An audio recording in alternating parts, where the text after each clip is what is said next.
All right, this is Atlas's 14th session, and we're just gonna work on preparation to halter him some more. So I'm just gonna touch him here and click and give him a treat.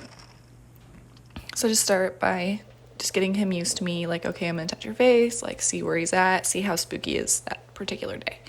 And then we'll go into some desensitizing. So I just wanna make sure he's good with me touching him on his neck and kind of up behind his ears here, where I'm going to start touching him with my hands and then with the halter, and then while I'm putting on the halter.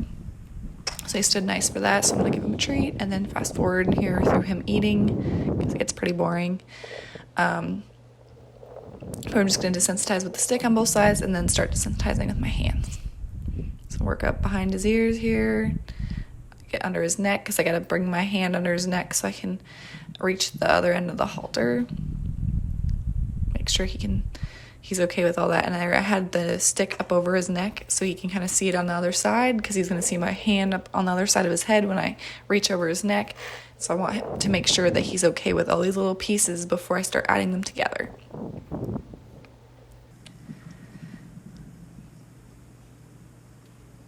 So see where he's at and make sure I can pet him there.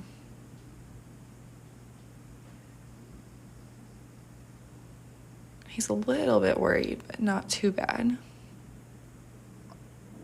I like that he brought his head toward me instead of facing away and kind of blocking me out a little bit, so I'll click him and feed him for that.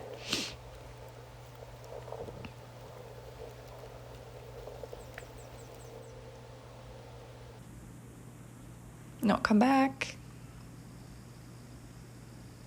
I usually touch him on the forehead and then go ahead and desensitize up under his neck. That was pretty good.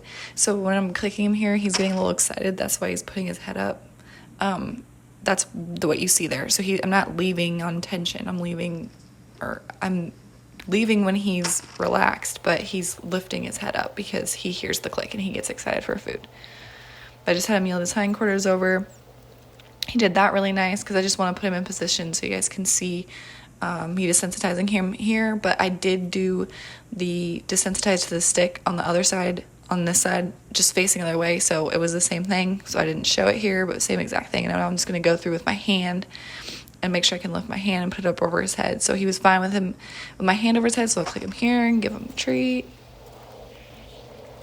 So there's a couple things here that I would have changed. First, getting him relaxed to the click, because he will lift his head and get excited every time. So he does want to work for it, but I'd like a bit more relaxation there. And then again, to have my treats a little bit more like easier accessible, because he's hearing the click, he's getting excited, then he's kind of wiggling around and lifting his head and stuff. And then by the time I get my pack and feed him, I'm kind of rewarding him for all those things. So just something that I would change while doing this. But at the time, we were just kind of working through it. That was my first time, so we're just seeing what works, but I would like to change that and have him a bit more relaxed. But that time he was good with my hand over his head and me touching him, so that was really nice. Come back. Again, just touch him on the neck, start there, work my way over his face, up over his head. Looks really good. And I can kind of just reach on the other side, pet over his head, and then kind of hold my hand there and not move it too, so that's really good. A little worried there, so I'm just going to rub down his neck. I'm just petting him under the jaw there. You just couldn't really tell. That was good. Well, I'm just approaching and retreating there. So I pet him and then I'll retreat.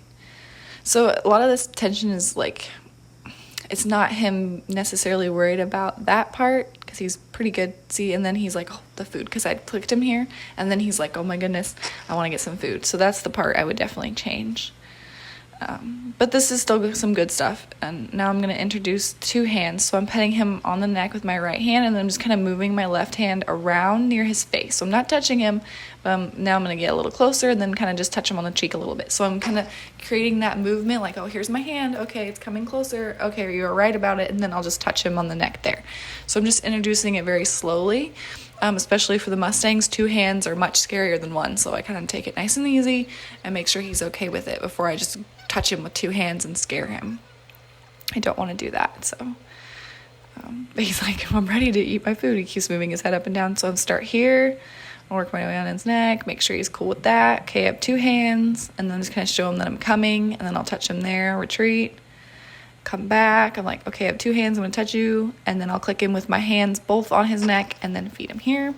So again, I'd like my treat, like him getting the treat a little bit faster without that delay. So I'd like to, this is hard because I'm trying to use 2 hands to touch him and then feed him, but so I guess in that situation I just have him a bit more relaxed and just work on standing relaxed before I feed him. But it's just something to think about. Come back in with 2 hands. I didn't like how excited he got there, so I'm just gonna wait. He wasn't worried about my hands, but he was like really excited about the food. So I'll feed him on this one, and he was pretty good. So we'll just end on that note for today, and then have another second part of this video later.